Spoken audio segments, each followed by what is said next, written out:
Hello, everybody, and welcome to session number 9 of the Dragon Age Ascension campaign. We are back with our 5 players, but word on the street says we might be visited by a couple of guest players at some point today.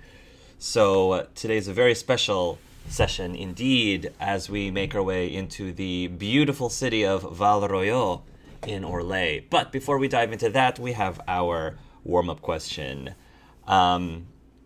So today's warm-up question, I want you guys to think long and hard about your stances on the subject of the right of tranquility.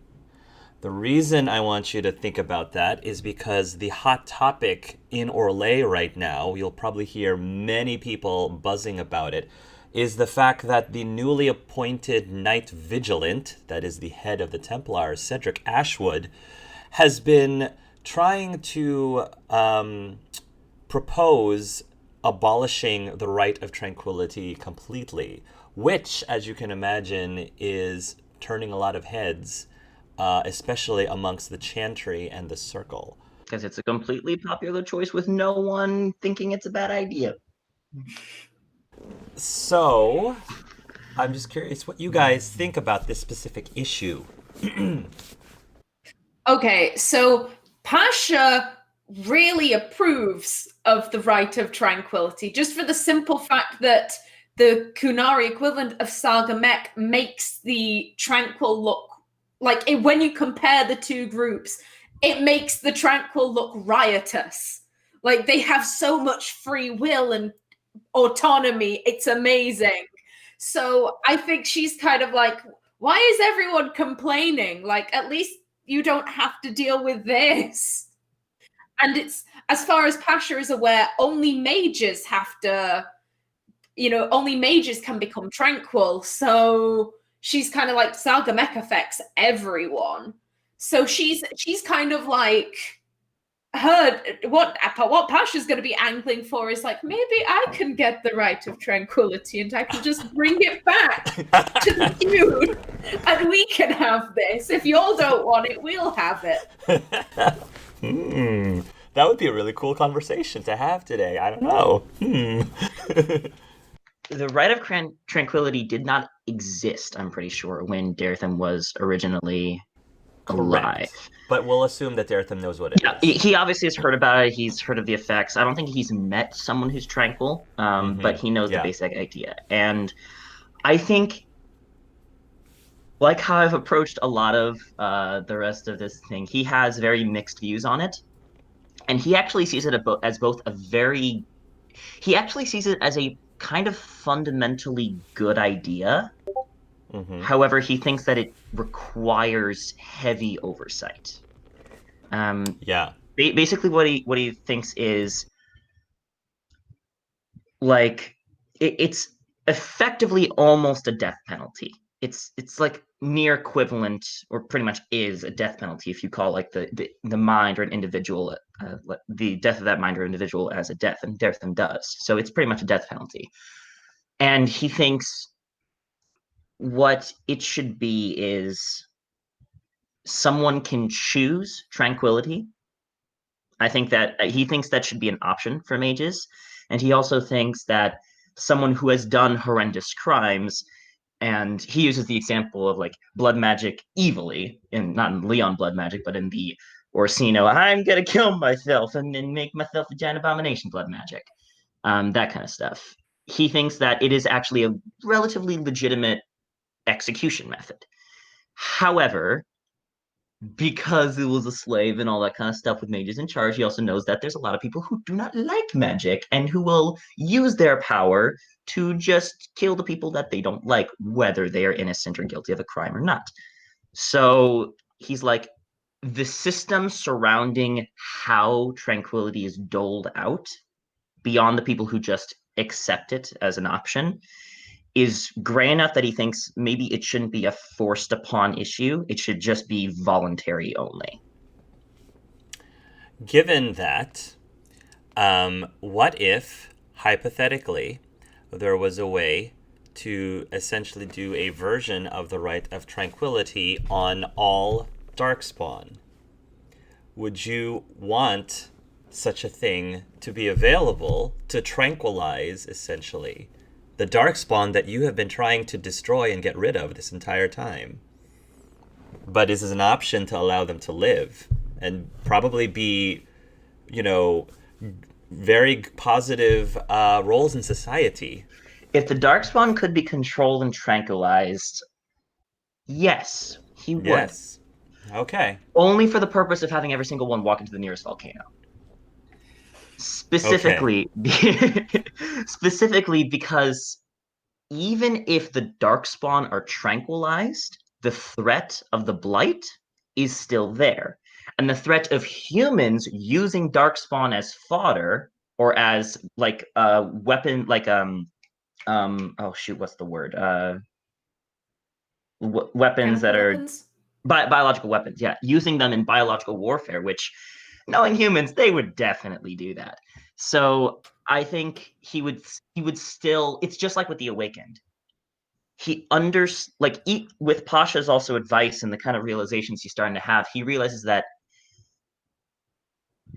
if anything, Awakened Darkspawn are actually better than Tranquil Darkspawn, because that way, basically every Awakened Darkspawn, if they decide to continue and to survive, need to be drilled into them exactly how much of a threat they are and exactly how careful they have to be.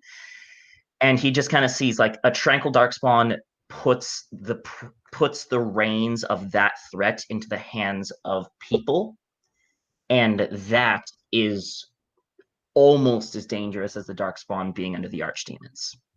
It's just trading one guaranteed bad master for millions of potential bad masters. So it's either they know exactly how much of a threat they are and they're put down, or they're allowed to live with that knowledge, or get rid of them. Leon is very scared of the Rite of Tranquility because it is a very real threat, especially now that he's practicing blood magic. That's one of the options. B is just, straight up death. But the idea, because he is a mage and most of his power and sense of self is from his mind, being able to study magic, being able to think for himself, being able to research things, that goes away with the Rite of Tranquility. A lot of that sort of mind aspect of a person just is gone, and you're left as a hollow shell. And that idea scares him more than anything, not being able to think for yourself, not being able to study magic by your own. Magic is a very empowering tool as much as it is dangerous as it is, because you can rewrite the sort of natural laws around him. Being unable to do that is a large part of who he is. That just is gone. Scares him quite a lot. So he's very in favor of not having the Rite of Tranquility. But on the other hand, without the Rite of Tranquility, he's just straight up dead if anyone finds out he's a blood mage. Last session, we saw that Leon has started having nightmares, or has been having nightmares. Is one of the fears that Leon has is that if he continues down this blood magic-y path, does he have a fear of himself? Does he have a fear that he might someday become like a dangerous person or a villainous person if he's not careful? Is that one of his fears, just out of curiosity? Yeah. At the very beginning when he was learning blood magic, it was very empowering, very thrilling, because it was his, own special superpower. It felt special, it felt unique. But so knowing that you have that fear, if hypothetically it ever gets to that point, would you rather be tranquilized or would you rather be killed? At this point, right this moment, it could change, but Leon is very scared of, going on a blood spree, looking for blood, and he would rather die than be tranquilized. in Leon's case, because the death of mind is much, much more scary than the death of self.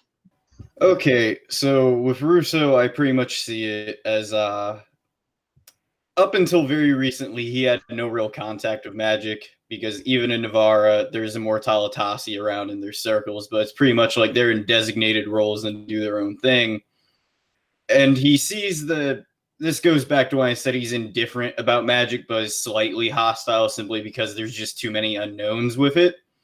He feels the dichotomy there is somewhat equaled out with tranquility, and he wants to know what could possibly replace it if you take it away. Like, okay, I get it. Tranquility's not great. It's awful. But at the same time, if a mage does go crazy and starts wanting to blow a whole bunch of people up, unless they're a whole bunch of really trained warriors like Templars, they really have no real defense against that. So he'd be game for tranquility going away so long as there was something else to like equal that system out. Mm-hmm. Spoken like a lawyer. Yep.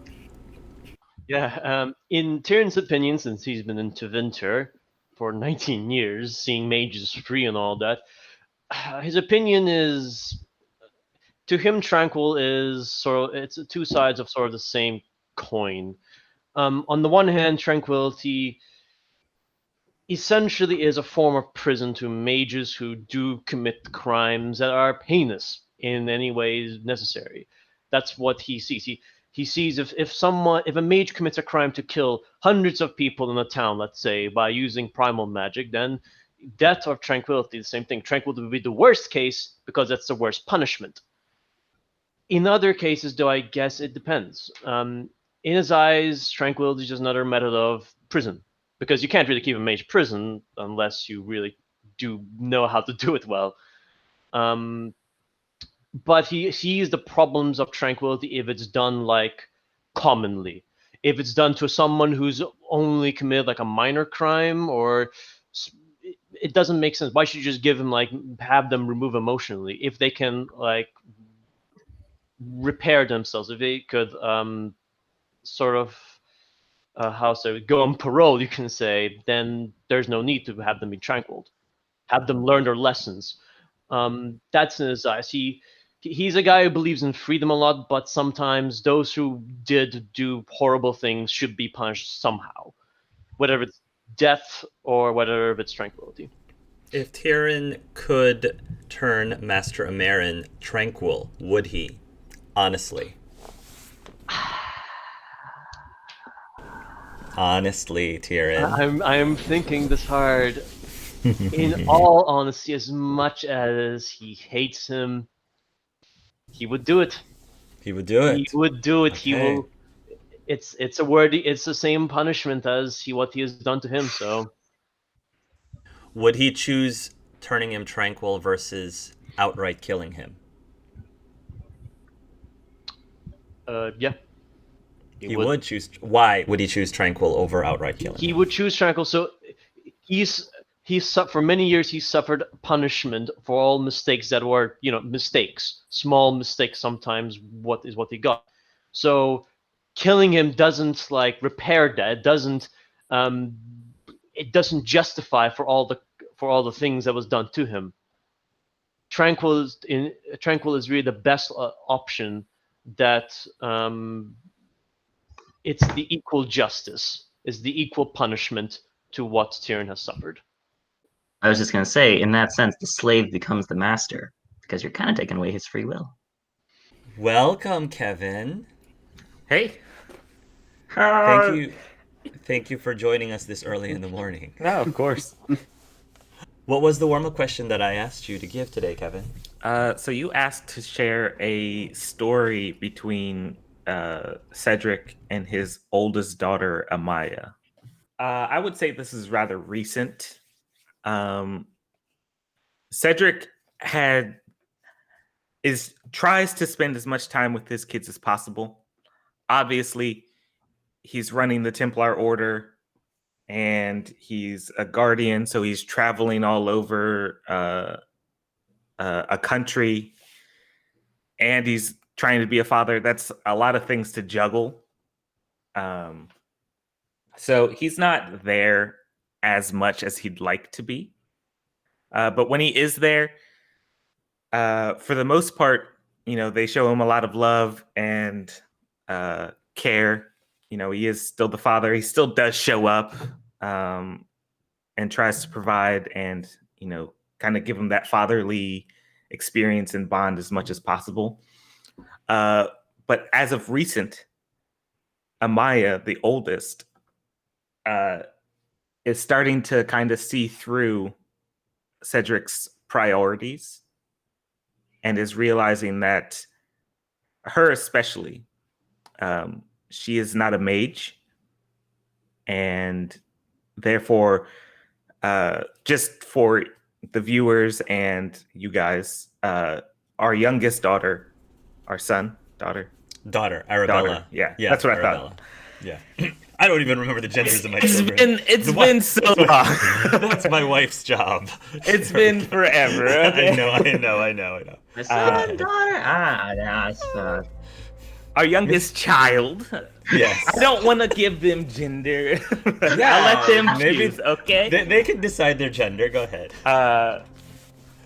Our youngest child is magically inclined, so she kind of sees the relationship, how it alters between all three of us, because we're all kind of like in this order, brotherhood, whatever you want to call it, prison for some people, cult, whatever. We're all in this together, and then there's Amaya, who's kind of just the outsider. She's not a Templar, she's not a mage, she's not a sister, she's not anything. And so she's starting to reach that age where she's kind of figuring it out. And so that was like the backstory. So the story is Amaya would approach Cedric and express interest in joining the order and training to join the order. Kind of like follow in the father's footsteps kind of deal. Like she saw the sisterhood, didn't really like it because it wasn't like her dad. And so it's like, I want to be a warrior like you. I want to fight for the faith. I want to protect my charges and like all of that. That is a very much outsider view of the order, a glorified example. Cedric knows the inner workings of it, and so he would have told her straight up no. And not really given a reason, because he's not allowed to.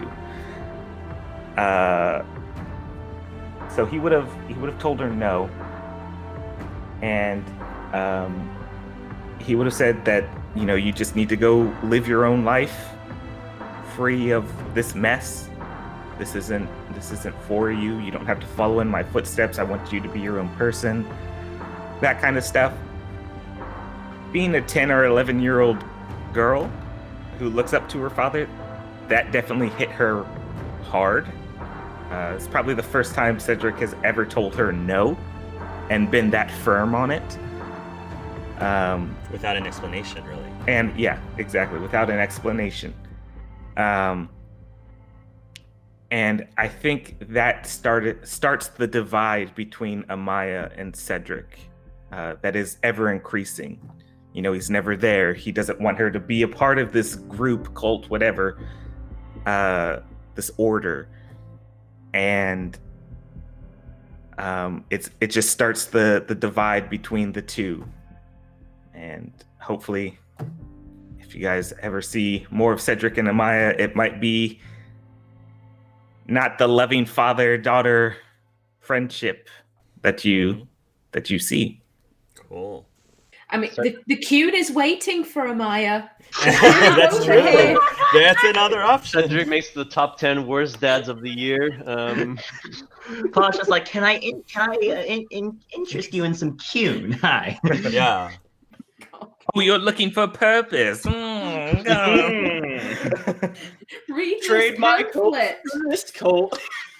I'm sure that Mother Andrea would approve of that, definitely. Oh, yes. She's like, Dad, you're not letting me join your cult. I'm going to join another cult out of spite.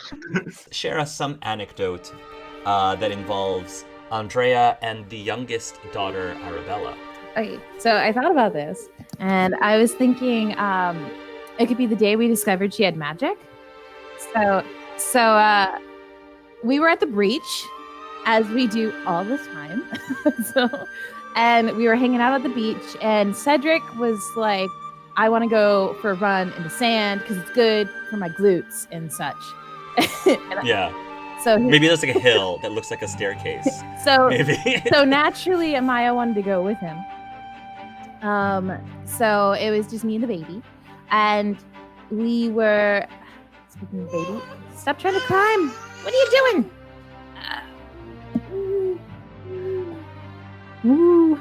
But we had a moment where she was exploring the beach, and I was just kind of following her and enjoying watching her learn. Arabella was exploring, and we had a Moana moment where I was like moving the water for her so she could go out and collect seashells. But then she started yelling like, "Mama, mama, ook, ook," a bird. And I was just like trying to look through the water, assuming it was some kind of fish that she saw. But then she like holds her hands open and they start shaking. And I'm once again just like, well, babies do that when they're excited. They're like, so I was like, oh, she's just excited. But no, she like used her powers to pull a bird out of the water, and it was all broken winged and it was hurt, and she just holds it and she's like, Mama, I kiss make better.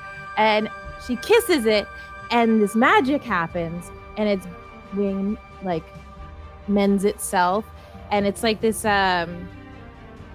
it's like a bird of paradise, and it starts to dry off in her hands, and it nuzzles her and then flies away, and I'm just like completely shook. So that this baby just healed this thing. And anyone who does like the healing magic for the Dragon Age system knows that mending like a broken bone or a broken organ is like a high level healing spell.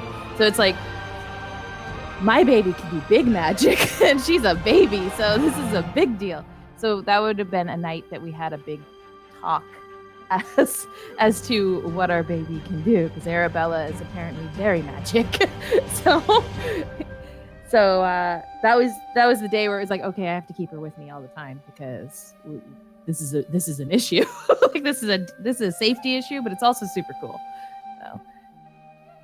So before we return back to present time with our heroes, I want to do one more thing, and I had asked Sam and Kevin to prepare for us a flashback scene of a time when Leon was still at the White Spire and had some sort of interaction with Cedric Ashwood. I guess a little bit of setup is Leon has been begging Nazim for leave to leave the tower, and since he's going to be doing some maybe unsavory tasks, he doesn't want a Templar guard to come with him. So the only way to get that approved is to, go to the top. So he's trying to use Nazim's connection with her mentor to try to skirt around that a little bit.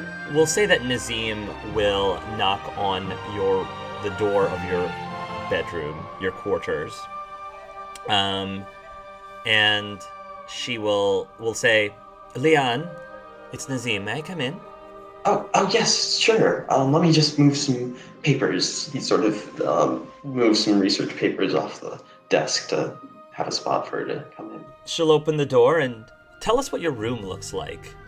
Is it messy? Is it orderly? Is there leaves all over the place? What is it? What does it look like? It's a bit messy, and since his research has a lot to do with plants, he's got like a few little house plants that are impeccably, trimmed and groomed in the corner, but everything else is just a little bit messy, and then papers are a little all over the place. But he does have a book that he keeps jotting things down, which is fairly orderly.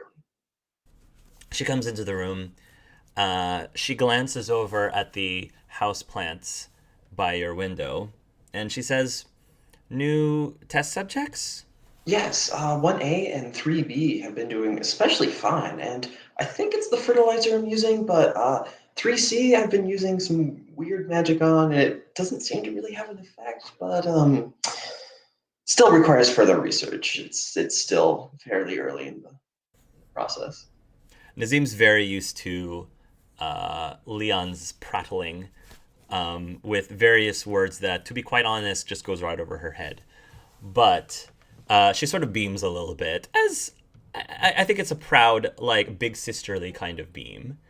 And she says, I wanted to congratulate you again on graduating, Leon. You've come a long way, I have to say, since you first came in here. Oh, thank you. I'm so glad that I passed.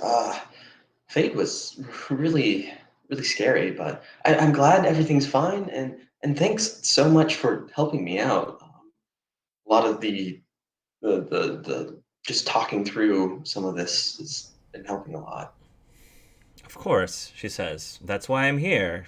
Yeah, if you ever need anything, you know that you can always talk to me and ask me about it. Yeah, yeah. I've got a big ask now that I'm graduated. I was gonna say the reason I came was to ask what your plans were here in the circle. If you wanted to maybe start student teaching some of the classes, if you maybe wanted to start um, helping out with the harrowings, things like that. What do you see yourself doing here at the circle now, Leon? I've been very thankful for the circle, providing me such a wonderful opportunity to learn magic, especially after, well, yeah, it gets a little uncomfortable thinking back, but I I do want to help out the circle again, and I do want to give back such an amazing opportunity to teach younger students, but I feel like I don't have enough experience. Though the circle's been great, I'm really young, and there's a lot about magic and learning to control magic and just research I want to do before I think I'm ready to have people listen to what I say. I don't really have much credibility behind my words, and thus, um, he sort of gets nervous and looks down. I'd like to leave the circle, if that's all right. She looks very surprised at this. Leave the circle? I'm planning to come back. Don't get me wrong. I want to see the world. I think it would help a lot, especially if I want to come back and teach and research. I mean, there's only so much I can do with the greenhouse and my window here. She pauses for a moment as if she's trying to carefully craft her words a bit, because this does actually legitimately take her by surprise. Um, and and then she finally says, I don't know, Leon. The problem is I'm very busy. So if you and I were to go out to leave the circle together, I don't think that my superior, especially Sir Ashwood, would allow me to do that. um, I've also been thinking about that a bit. I'm going to be mostly in the forest. I've grown up in the forest, so I know what to watch out for, and I can take care of myself. I was hoping, I mean, if you're not able to come with me, to go by myself. I know that's a big ask, especially with everything going on. But I don't think that, well, A, the circle has the Templars to send out with me, and B, I'm just going to be in the forest. I'm not going to encounter anything, and wild animals aren't really that big of a deal. I mean, I've researched quite a bit, and all of my spells are defense and healing type spells. So I won't be able to hurt anyone. I mean, not that I would at all, but I would like to be by myself, especially if I want to commune with the forest. I don't want to take valuable Templars away from the circle, especially with your mage to Templar ratio being way out of skew. I think that sending a Templar to go off into the woods for who knows how long just to look at plants would be not so fun, especially with all that gear. I'm sure you'd get really uncomfortable very fast. So, Nazim is basically doing what I'm doing with my hands right now. Like, she's got her hands clapped and she's got her fingers up to her lips, and again, the gears are turning in her head. And she patiently waits for you to finish. And when you finally do, she speaks up, and she's like pacing the room a little bit. She's got her arms folded and she's pacing the room back and forth. And then she finally leans back against the wall. And I think I'd like to say that she might have like a symbol of Andraste or something around a chain on her neck. And she's just kind of playing with it a little bit. And then she says, Leon, I get what you're saying, but you have to understand there's a lot of complications with this. Number one, having a mage leave the circle, even if it's for research purposes, is a very, very big ask. And not just anyone is allowed to do it. Often they need to have recommendations from their professors. They need to have a clearance from the first enchanter, etc., etc., etc., possibly even a clearance from one of the higher up Templars. Two, going out without a Templar with them or some sort of guardian watching over them or handler is an even greater ask. And three, having somebody who has just graduated at age 18 at the circle to do that all by themselves, that's an even more difficult ask. What you're asking to do is not something that's going to be easily accepted. I do understand, and I 100% get why this is never asked for and usually never happens, but think about all the good this research could do. Basically nothing about one of our greatest assets, the forest right outside our house, the Torstein, the Terrashin forest. It's just outside, and there could be some ancient magics, especially around plants. Heck, we don't even know how plants grow. You give them sun and water, and things sort of happen. Magic works slightly different.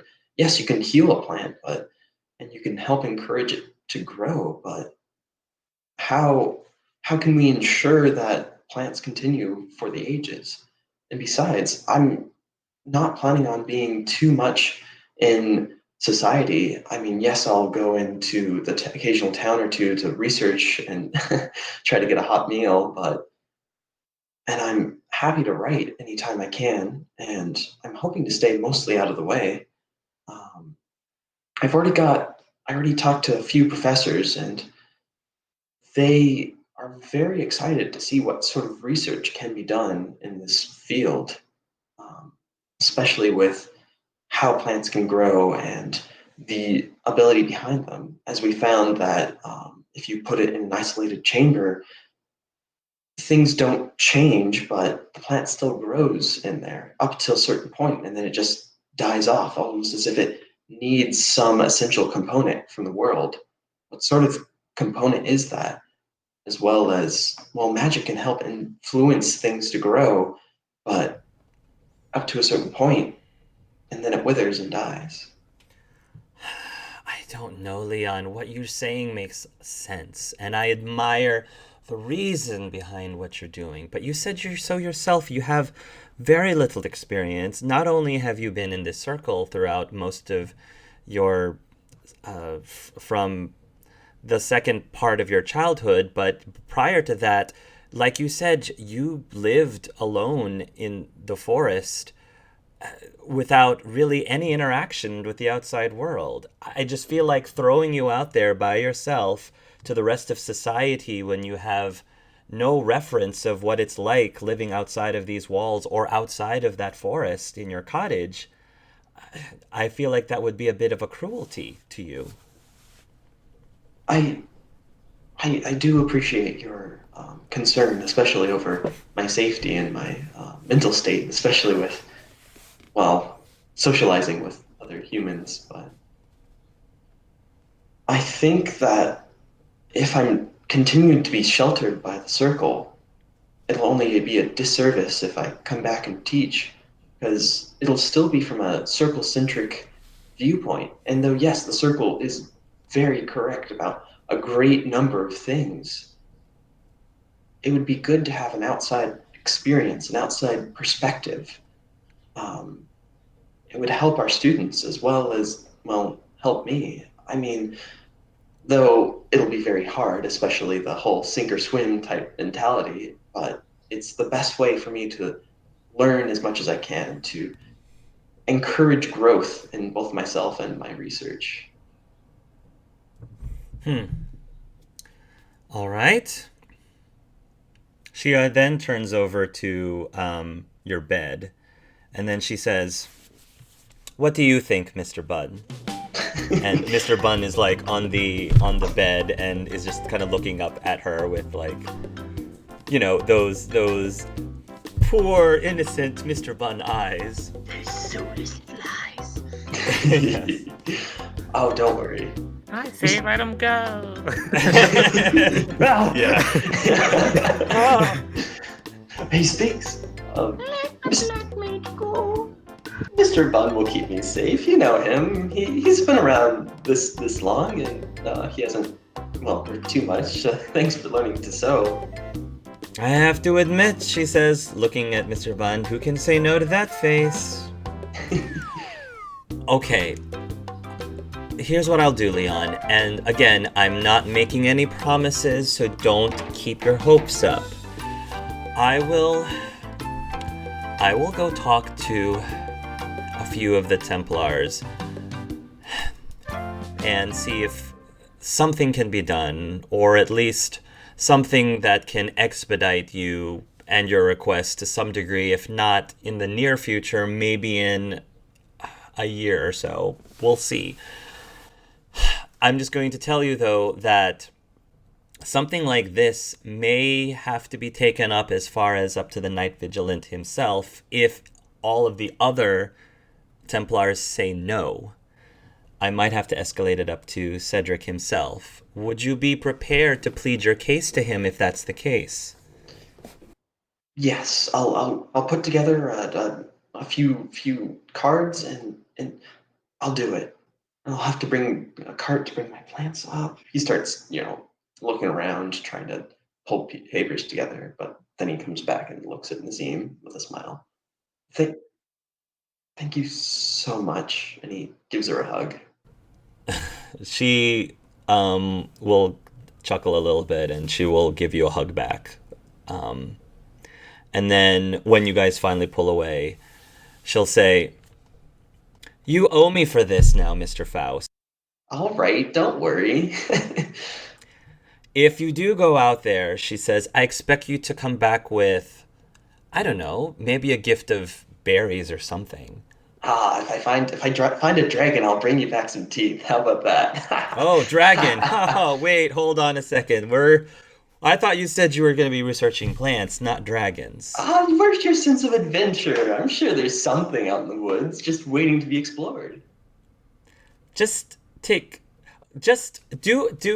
Let me give you a piece of advice. If you do speak to one of the superior Templars, don't mention that you plan on going after dragons.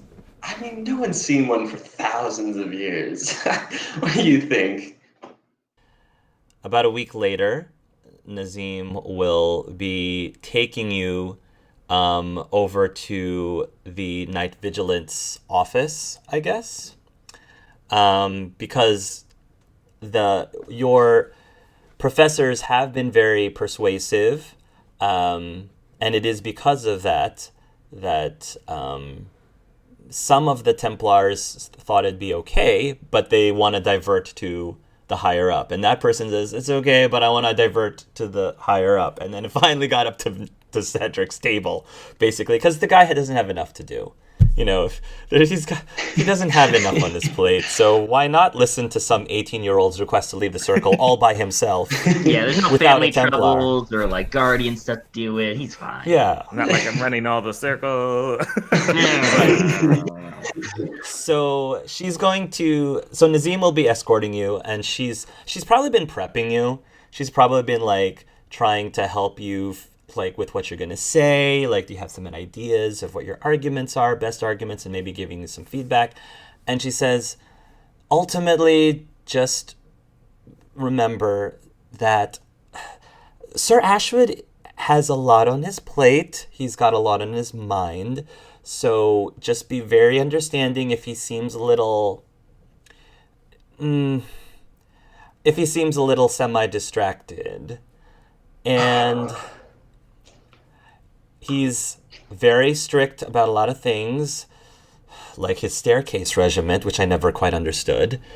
That's something he and I do not see eye to eye on, let me tell you. But other than that, he's a very fair man.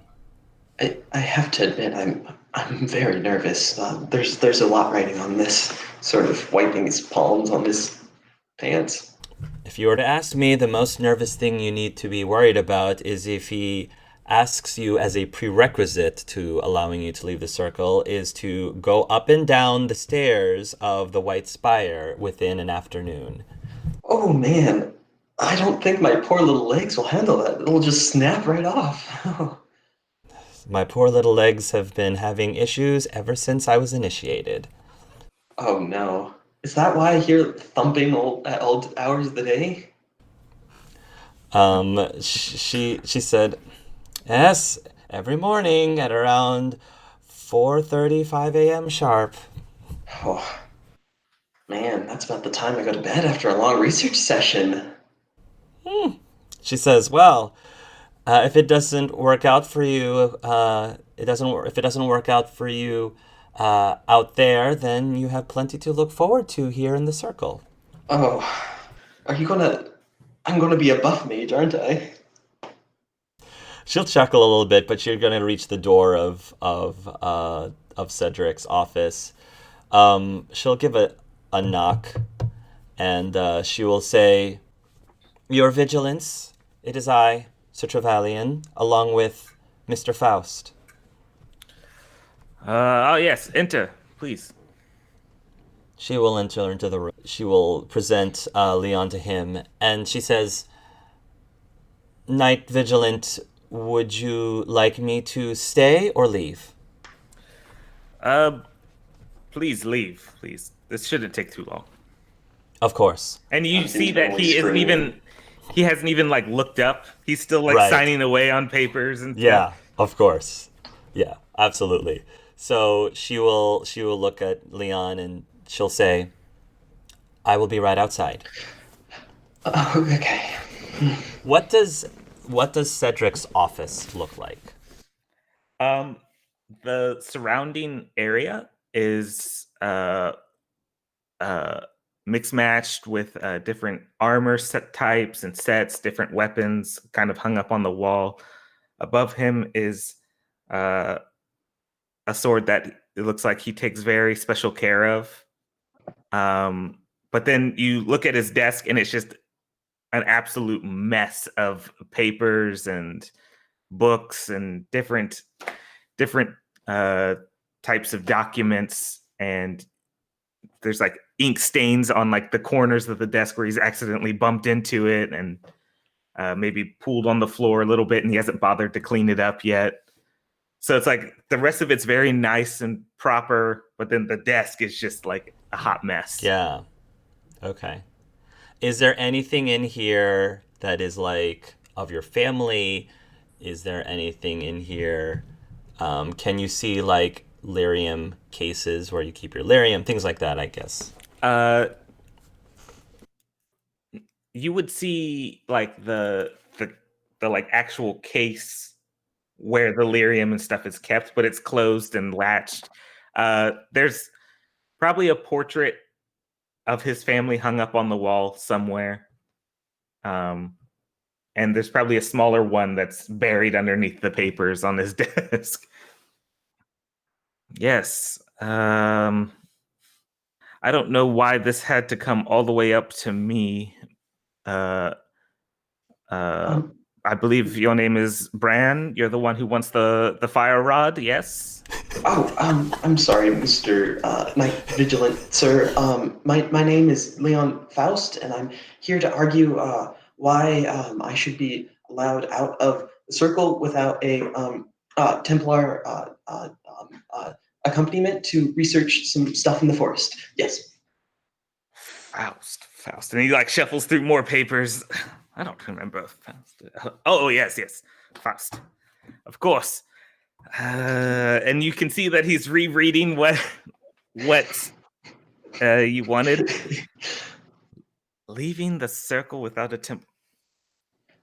The reason why, Sir Night Vigilant, sir, is to research plants and other magics that could be in the woods to help further the circle's growth, as well as improve upon different research in the field of creation magic.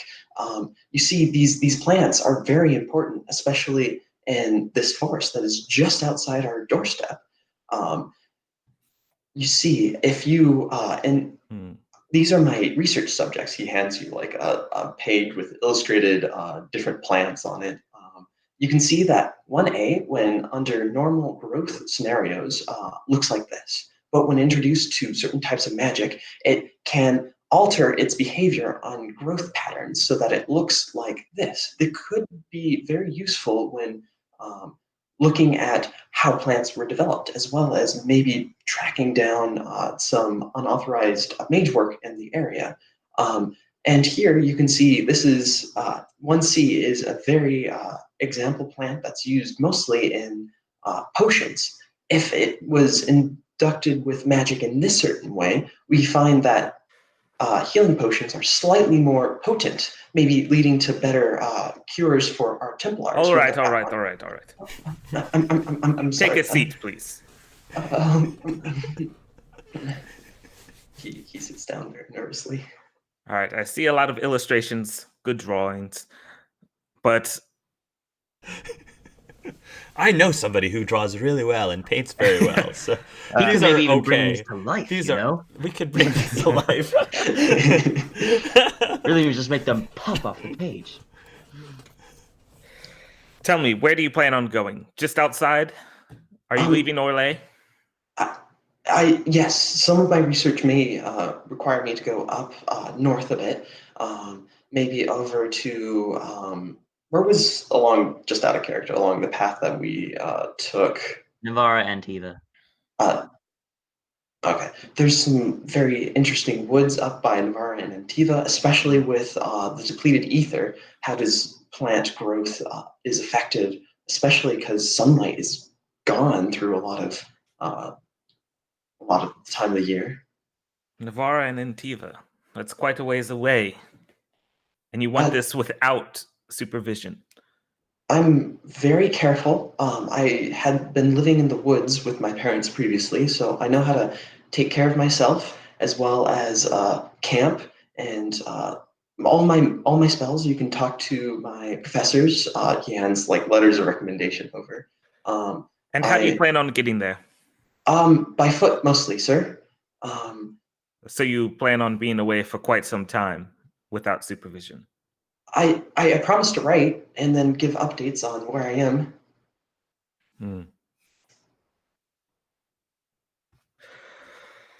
All right. So let me see here, Mr. Faust. You want to go study plants in Navarra and Antiva? Yes, Am I and correct? he hands over another stack of papers. You can see on page 13 of my thesis that of the various medical uses of these plants, as well as other uses that could be very potentially beneficial for the circle, sir. And tell me, You're 18, it says. Yes, yes. I wanted to also gain more experience in the world so that I can help bring up future generations of mages to further help the circle.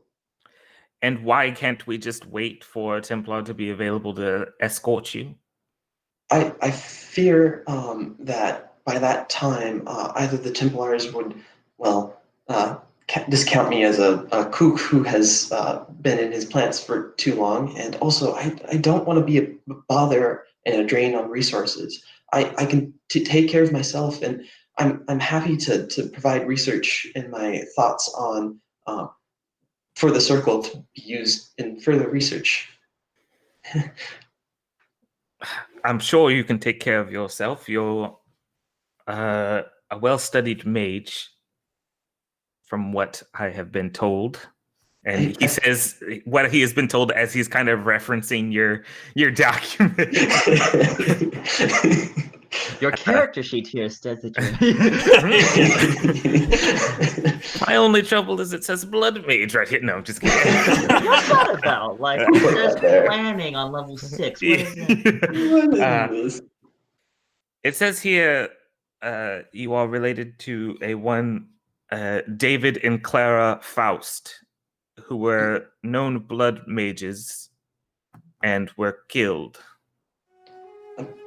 Yes, that is when I joined the circle. Yeah. But I was taken when I was very young, before I had any proper mage training, and they never taught me any blood magic. I never knew that they were blood mages, and if you also look in the report, I don't believe that any blood magic paraphernalia was found at our house. It says here that they did attack and kill many of my men. To be fair, sir, they did ambush us in the middle of the night. I mean, I do not want to cause any blame to be placed on the Templars, as they are just protecting us and everyone.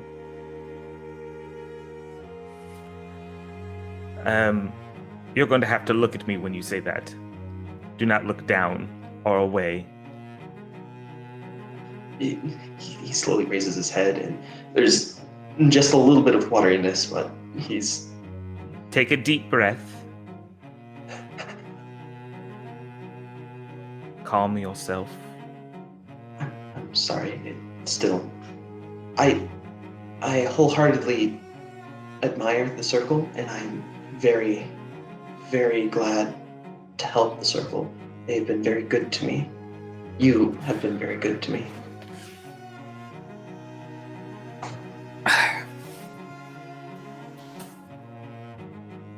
My main concern is that you are 18. It's a very volatile age. Emotions are dangerous. You will find many dangers that you do not find in this circle.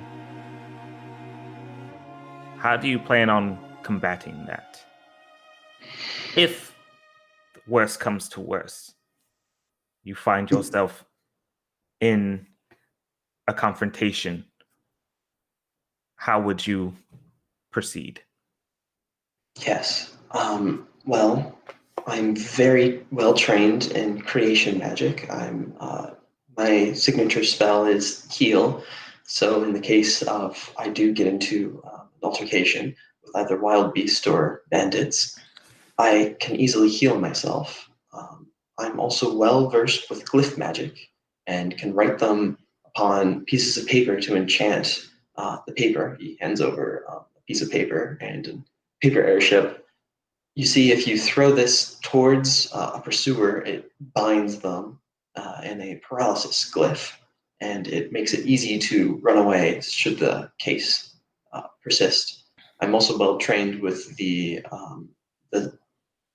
lance, the magic lance, so that I can fend off attackers, but I am not a danger to others. That is my only attacking spell. I'm all about healing and buffing, as my professors detail in their letters of recommendation. And my last question. Why you and not another botanist? Well, all of my colleagues are wonderful botanists and mages, but this may be a bit of my pride leaking out, but I believe that through my research as well as my thesis, I'm the best proven to go on this expedition as well as learn. As being 18, I can have more, fluid ideas and more creative ideas just through the nature of my age, as well as the training in creation magic. I've also been researching this for most of my time here at the Circle, and thus, if you look at my botany letter of recommendation, my professor also agrees with my standpoint. All right, Mr. Faust. The only reason why I'm entertaining this is because Nazim came to me personally. Yes, and for that I am incredibly grateful to both you and her. She's been like an older sister to me. She's been very, very good to me. I'm going to sign off on this. But I'm also going to be putting her name on this document. If anything untoward happens while you are out there, not only I will be reprimanded, but her as well. So keep that in mind while you're out there, will you? Yes, and I'll come back should anything happen. You do that. And then he'll kind of like lower his gaze and go back to the papers. I'll have your permission written by the end of the day. Thank you, sir. Thank you so much. This means so much to me. Congratulations. And don't make Nazim regret this. I would never wish harm upon her. Thank you. And if you see a Bran running around, tell him that his fire rod request has been denied. I'm just now reading through this. It's ridiculous. Oh yeah, who would even allow someone with? Anyway, I should not comment on. Leon, as you are exiting the room, you open the door, and it looks like one of the new initiates, one of the new circle initiates. I don't think you've ever seen this person before, but based on the robes, you can tell that they are relatively new. Comes in, and she says, "Sir Vigilant, your lunch." And she has this tray, and because Cedric is always like busy all the time, sometimes he just asks for lunch to be brought up to him. And so I'm going to say that she'll go over and drop a tray in front of you with, which has maybe some stewed meat, and there's like a chalice of water there. And I'm going to say that, Leon will notice this, and she will start to walk down the hallway. And as you start walking down, she starts walking down the hallway. Roll a spot check, a perception spot, Leon. Oh no, I'm very bad at those. Basically, what happens is, right from the shadows, you see, it happens so fast, you barely catch it, but right from the shadows, it almost looks like somebody dressed in an Antivan outfit leaps up to the woman who had just given Cedric his food, like grabs a hold of her, and then pulls her into a closet, and then just disappears. Sir Knight Vigilant, sir, there's, someone just pulled, your, secretary into a closet. It looks, slightly kidnappy like. He'll just kind of look up and say, "What? God, and he'll get up and go investigate." You'll get up and go investigate. Leon, roll me another spot, please. Another 12. All right. Leon, off the corner of your eye, You see, so there's like a grating up above Cedric's desk, which is like an air duct of some sort that lets ventilation into the night vigilance office. So like it happens so fast, but the grating opens up and then another like individual in an Antivan outfit drops down from the grating, goes over to the water goblet that was on Cedric's tray, and that person like swaps it Could I have with another water goblet. Roll an empathy. Oh, okay. Oh no. The Antivan like looks at you. The Antivan person tilts his head and then just gives a thumbs up, and then leaps back into the crate and closes it. You have a feeling that the Antivans are not the enemy here. You have a feeling the Antivans are not the bad guys here. Oh man. But he did just approve the thing, so. What is this? What are you seeing? Sir, this may sound super weird, but I saw someone jump down from the grate, switch your water glass, and then jump back up. And it didn't seem like a malicious sort of attempt. Almost like, you know how the new initiates sometimes get pranks pulled on them by the older initiates? It felt a little like that. Do you have any, I don't know, friends or prank wars going on? Prank wars? Leon, I just agreed to let you out of the circle. I'm going to ignore this. Just yes, I'm go sorry. about your day. Just go about your day. I'm sure it was nothing. He leaves, and it's like, oh no, what have I done? Throughout the next several months, I feel like Cedric, quite often he might be walking down the street in a dark alley or something, all alone, and he might randomly hear something scuffling behind him, and if he whips around, for whatever reason, there's nothing there. And this probably happened several times throughout the month. You're like, that's so weird. Why do I keep hearing? It's almost like somebody's sneaking up behind me, but then when I turn around, there's nothing there. Probably doesn't help help to his paranoia because of the lyrium. Yes, that adds to the paranoia. I think it's the lyrium that's just making me hear things. Hi, Kimberly. Welcome. Yep, hello. Hello. Welcome. Thank you for joining us. Thank you. I guess the first thing I should ask really quickly is Cedric presently in Orlais right this moment as soon as the PCs enter Orlais? It doesn't matter to me one way or another, Kevin. I would say yes. Yeah, I would say so. Would you have your bracer active? In other words, is it actually a clear, nice, sunny day in Orlais right now, or is it stormy and yucky and windy? It's probably disgusting out. All right, so you don't have it active. Yeah. Okay. So it is. Me, rain is magical. It won't be when I get there. It won't be when you get there.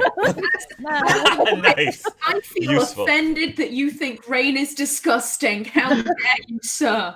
No. How dare you? How you dare? It's like, oh, this water. We don't need all this water.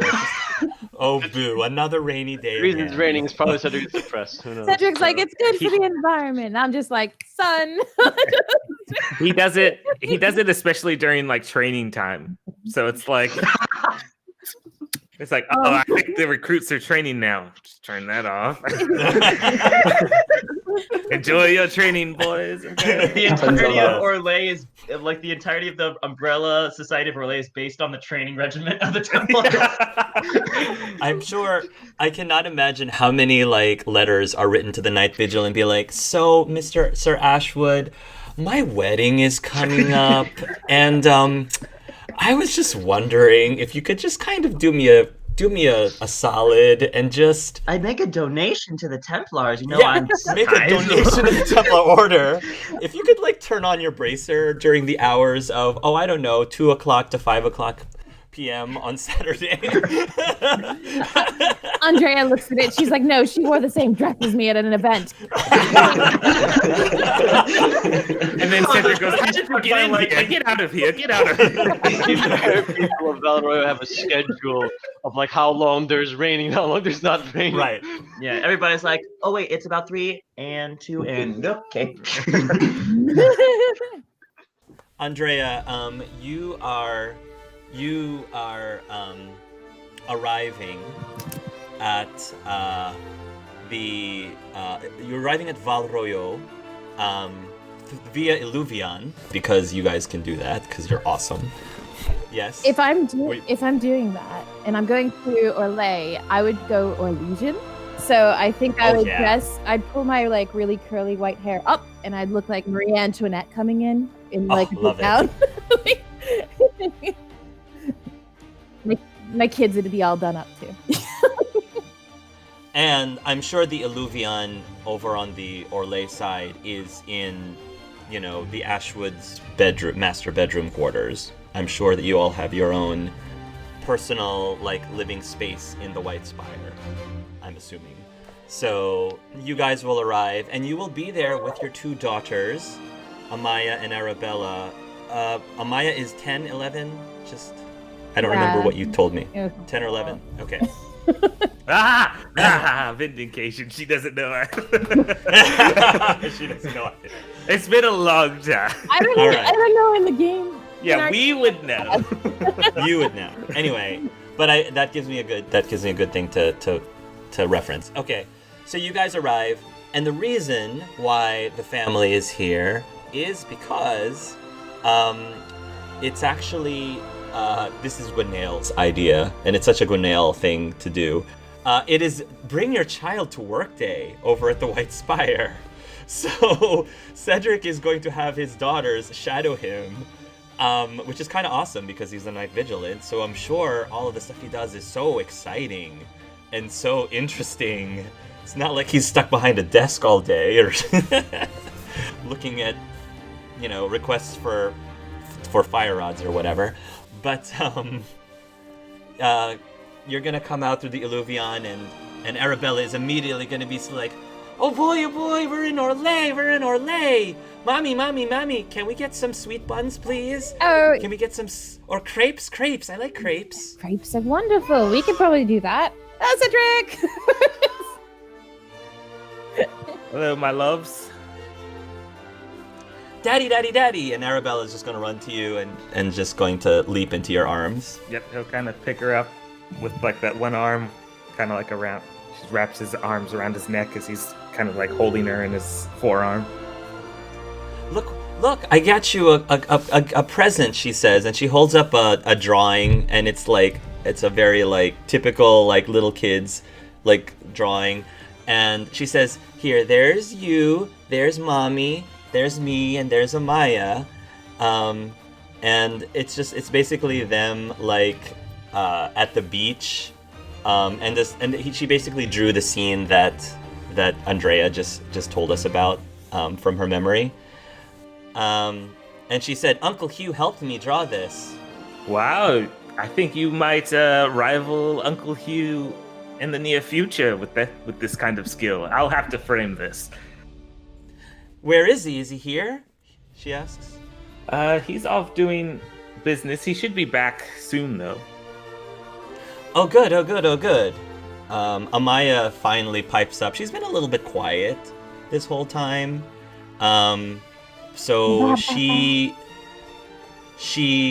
doesn't actually say hi to Cedric, which, isn't unusual. It's like she's sort of been a little bit off the last few weeks, but she's just looking out the window and just staring at the window, and she says, Dad, why isn't it sunny outside?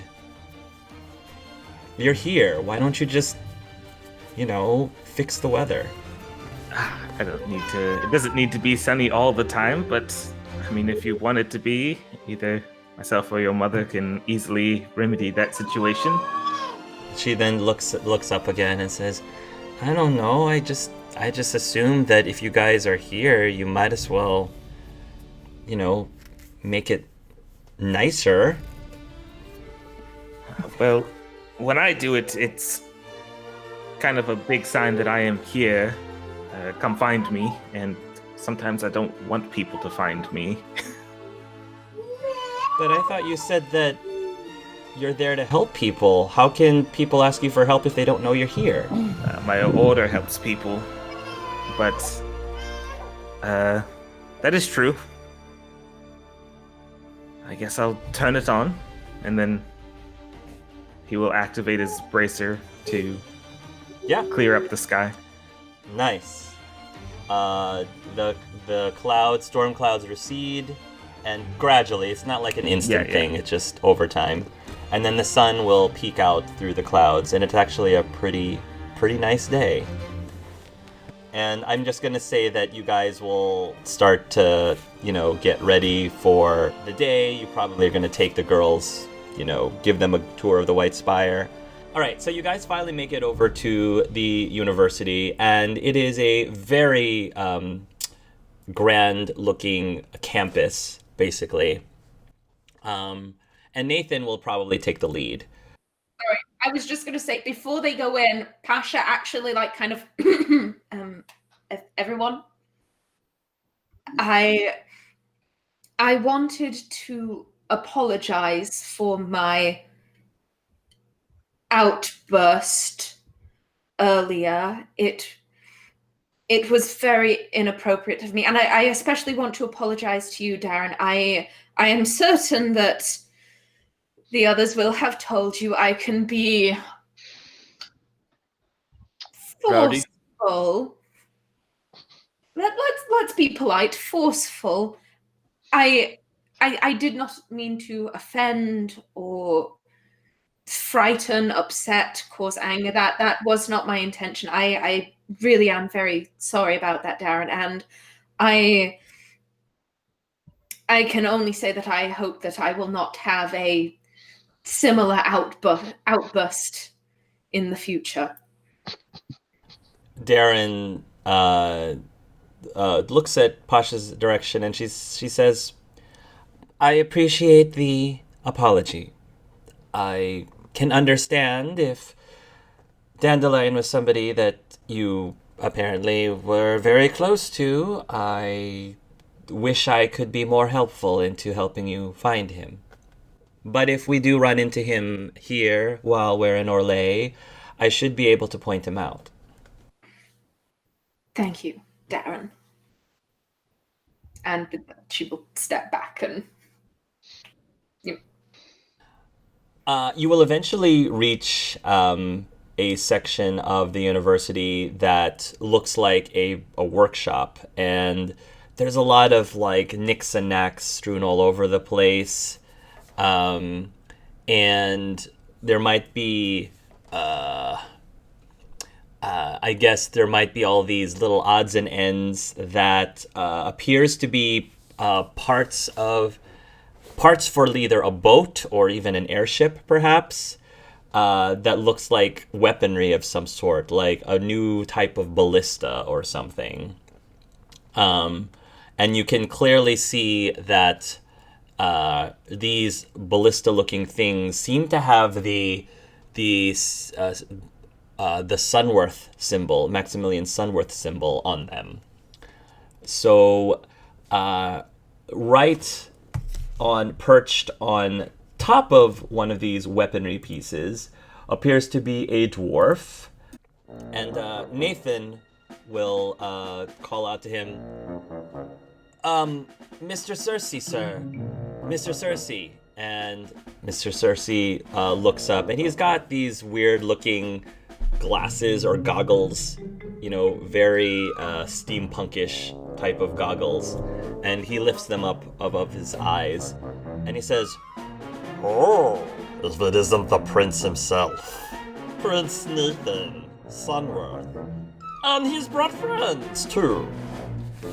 And the Nathan whispers to the group, yes, he talks like that.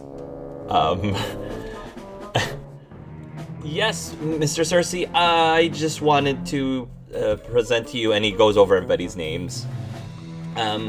I thought I would stop by, since I was back in the neighborhood, to give you a report on the prototype that I've been testing out for you. Oh yes, of course. I was hoping I would see you here sooner rather than later, because I may have a bit of an upgrade for you. An upgrade, you say, sir? Yes. Step into my office. And by office, he means like a few yards that way, without no physical room. And he goes over to some sort of a chest-looking thing, and he opens it up. And there are, what you're gonna see inside the chest is a set of bullets. And they seem to be marked by color. One is, some bullets are marked red, some bullets are marked in a blue casing, and some are marked with a yellow casing. And Nathan looks at them and says, wow, I've never seen bullets like this. They are lyrium-laced bullets. These are elemental bullets. Here, try one. And he's going to hand him one of the red-laced ones, and with the red casing ones. Try it on that target over there. And there's like a dummy-like target. Nathan, takes one of the pistols. He loads a bullet into it, and then he aims at one of the dummies, and then he fires. And as soon as first of all, he hits the bullet right in the center of the target, and as soon as it hits it, there's this fiery burst that explodes from it. And he says, now that's impressive. Nathan says, what do the other ones do? This one is ice, and this one is electricity. You don't have very many of them though, so use them wisely. I would like to get a lot of more extra notes out on the field on the effectiveness of these new ammunition. I think I might be able to find some use for these. Yes indeed, Nathan says. How does the rest of the PCs react, if at all? If it's made out of lyrium, it must cost a lot per bullet. How much lyrium is in each bullet? Oh, I mean, a few grams. You only need a little amount to make very powerful effects, as you can see. Yes, but it must have a princely cost to it. No, it is a princely cost, which is why I told him he has a very limited amount of bullets. A dozen each. Well, 11 now from the fire. Yes, 11 now. Tyrion just looks over, has his band of throwing knives, and he just looks at them, he just pats them. It's okay, it's just, it's... knives are as good as bullets, I guess. Darren kind of to himself says, though people can hear, around him, Darren and others can hear, I worry about when those can be mass-produced.